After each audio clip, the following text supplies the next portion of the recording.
Driving is definitely a privilege. There are so many people out there who shouldn't have a license.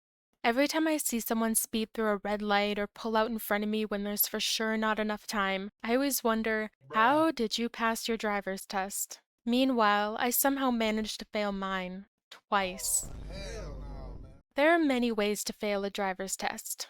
Forgetting to fully stop at a stop sign, not checking your mirrors enough, going faster than the speed limit. But how did I fail mine, you may ask? Well, I'll tell you. I think I was around 18 when I applied for my full driver's license, the one where you can drive by yourself on all the highways. Where I live, it's called a G license. The first time I failed the test, I showed up thinking I was 100% ready. I'd driven countless times with my mom, practiced parallel parking, and reviewed all road safety rules. I went in and told them I had an appointment to take my driver's test. They told me to go wait in my car with the engine off.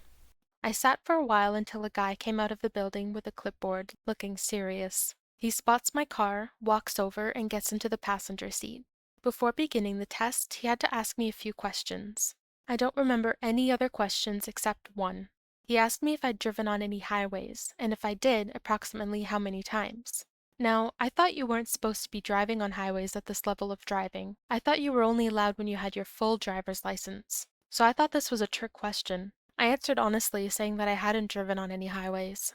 He paused, then asked me if I'd driven on a specific road in our town, which apparently counts as a highway.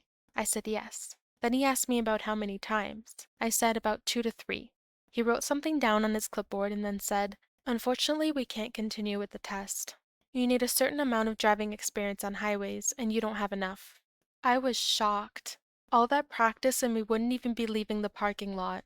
I failed the test. I can't even remember what I said back to him, but he wished me luck, got out of the car, and walked back into the building. I was mortified. I couldn't believe that just happened. Not only did I make the stupidest mistake ever, but now I had to pay a second time to retake the test, which isn't cheap. It's almost $100. I sat in the car crying before calling my mom and telling her what happened. She consoled me and said it wasn't the end of the world. I can take it again. I had to wait for a certain number of days before rebooking it, I think 10 days. And apparently, you need to have driven on a highway at least 5 times. So, despite failing, at least now I knew and I wouldn't make the same mistake again. Fast forward to when I'm retaking the test. I go in, wait in my car, and a guy comes out and sits in my passenger seat. This time, I was ready. I'd driven on highways at least 10 times. So this time when he asked the question, I said, at least 10 times. He asked me a few more questions before getting me to put on my seatbelt and start the car. He needed to check a few things with the car before we could start driving, like making sure my signal lights and horn worked properly. But before doing that, he suddenly came back into the car and said, "I'm really sorry, but we can't continue with the test today. Your license plate is expired."